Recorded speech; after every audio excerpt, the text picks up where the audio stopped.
Huyu jamaa amekuwa hali hii kwa miaka 38. Miaka 38 sio miaka ya kutaliwa, ni miaka ya kukaa katika ile birika.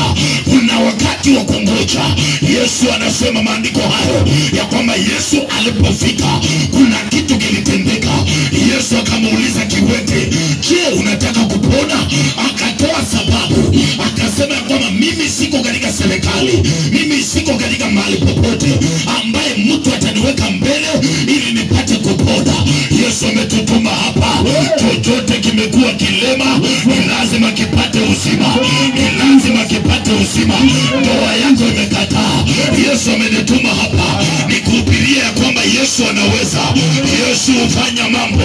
Ninatangaza katika jina la Yesu Kristo, chochote kilichokataa kuanzia sasa kipokee uhai kwa jina la Yesu.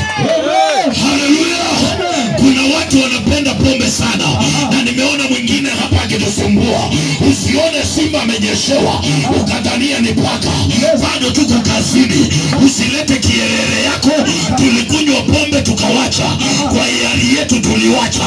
Bangi tulivuta tukawacha. Usilete ujinga wa pombe ya kwamba meremeki yako ikuonyesha wewe ni mwanaume. Kuna mwanaume mmoja anaitwa Yesu. Huyo ndiye mwanaume. Alikutana na askari, kielele kaisha. Alikutana na mtu wa boda, kielele kaisha. Alikutana na malaya, kielele kaisha. Huyu simba wa Yuda ndiye mwanaume. Haleluya. Bwana asifiwe. Usikunywe pombe yenye imetengenezwa hapa nyuma na uone wewe ni mwanaume. Bwana asifiwe. Usikuwa na longi imekatwa huku na ufikirie umekomaa. Wewe ni fala nambari 1. Sikia? Wewe ni fala nambari 1. Sio atufungie longi hapa utuonyeshe makalio na ufikirie wewe ni mwanaume. Wewe ni fala nambari 1.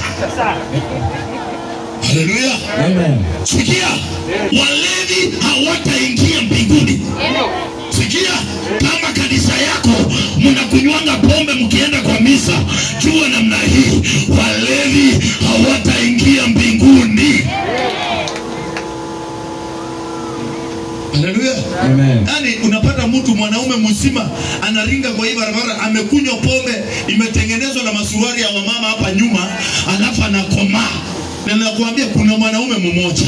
Yes. Ukikutana na wewe kiherehere inaisha. Amen. Haleluya. Amen. Watu Yesu anaweza. Yes. Kama kuna roho ya pombe katika mji huu, inaikamata na power na achilia moto. Roho ya pombe katika mji huu imeharibu wazee, imeharibu wamama, imeharibu watu wa boda, imeharibu vijana. Hiyo pombe tunakamata katika hewa, jina la Yesu Kristo. Haleluya. Amen. Usifanye biashara ya baa ukifikiria wewe ni mwerevu.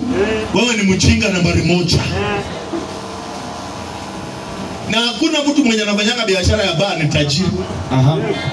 Huwezi kuwa tajiri. Ufanye watoto wa watu walewe, watembee bila suruali kwa barabara, na wako wakue vizuri, utagonjeka. Anza biashara nyingine. Kama unafanya biashara ya pombe hapa, anza